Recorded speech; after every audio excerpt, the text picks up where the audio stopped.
cette cause du cancer du sein dont personne ne vous parle. La dent est un organe à part entière qui, malgré le fait qu'il soit isolé, est en interaction avec les autres organes du corps. De nombreuses études et recherches ont été menées pour démontrer le lien qui existe entre l'état des dents et l'apparition de maladies, notamment le cancer du sein. De nombreux spécialistes ont mis la lumière sur le lien qui existe entre dents et maladies assez graves, et plus précisément entre pratiques dentaires risquées et cancer du sein. Nous allons nous intéresser ici à la dévitalisation, qui est pratiquée régulièrement par la majeure partie des dentistes, mais qui n'est pas si inoffensive. Qu'est-ce que la dévitalisation ?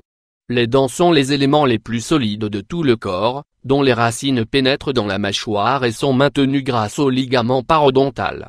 À l'intérieur de chaque dent se trouve la chambre pulpaire qui contient les nerfs et les vaisseaux sanguins. La couche extérieure, qui est aussi la plus dure, est l'émail. Durant le traitement du canal, la dent est dévitalisée, c'est-à-dire que la racine dentaire n'est plus approvisionnée en sang et les bactéries ne peuvent plus s'alimenter. Elle se cache alors dans la chambre pulpaire loin du pouvoir antibactérien des antibiotiques et du système de défense. Elles vont ensuite se déplacer dans les vaisseaux sanguins et produire des toxines et des substances pathogènes susceptibles de circuler dans l'organisme. Les minuscules capillaires sanguins qui composent la dent se retrouvent envahis par ces bactéries et ce, malgré la stérilisation du matériel utilisé durant la procédure. La seule manière de neutraliser l'infection est d'extraire la dent. En mai 2006, une étude a démontré que le traitement de l'infection du canal radiculaire était inadéquat et que sur 5000 nettoyages de canaux, seulement 2 zones sont guéries après le traitement. Ces bactéries ne représentent aucun risque lorsque le système immunitaire fonctionne normalement, car il assure son rôle de bouclier face aux agressions externes et internes et détruit les bactéries sans problème.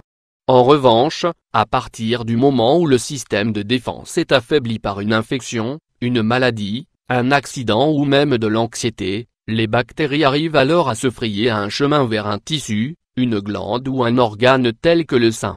Le lien entre dents dévitalisées et cancer du sein. Le docteur Robert John, chercheur spécialisé sur la relation entre les dents dévitalisées et le cancer du sein, a démontré qu'il existait une forte corrélation entre les deux. Après avoir mené une étude durant 5 ans ayant réuni 300 femmes souffrant du cancer du sein, il s'est avéré que 93% de ces femmes avaient subi une dévitalisation de la dent et 7% souffraient de troubles liés à la cavité buccale. Généralement, l'emplacement de là où des tumeurs était identique à celui de la dent dévitalisée. Selon lui, les bactéries qui circulent à la suite d'une dévitalisation sont coupables de l'inhibition des protéines qui permettent d'empêcher le développement des cellules cancéreuses. Il ne faut donc pas négliger le fait que le traitement du canal est synonyme de refuge pour les toxines, car celles-ci se cachent dans le canal radiculaire et sont hors de portée des systèmes immunitaires, lymphatiques et sanguins.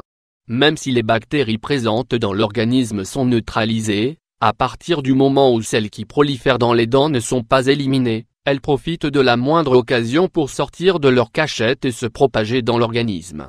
La dévitalisation est la seule procédure qui maintient un organe mort à l'intérieur du corps contrairement à tous les organes qui sont immédiatement retirés lorsqu'ils sont défectueux ou morts. Dès que les racines sont dévitalisées, les dents deviennent de véritables nids à microbes et agents hautement toxiques qui peuvent parvenir au sein par le biais de la circulation sanguine, dès lors que le système de défense est vulnérable. Grâce à toutes les recherches menées par des spécialistes sur le langage dentaire, de plus en plus de services hospitaliers à haut risque, notamment l'oncologie, demandent automatiquement aux patients s'ils ont déjà subi une extraction ou une dévitalisation des dents. Cette information peut éviter les complications et même diminuer le risque d'échec thérapeutique.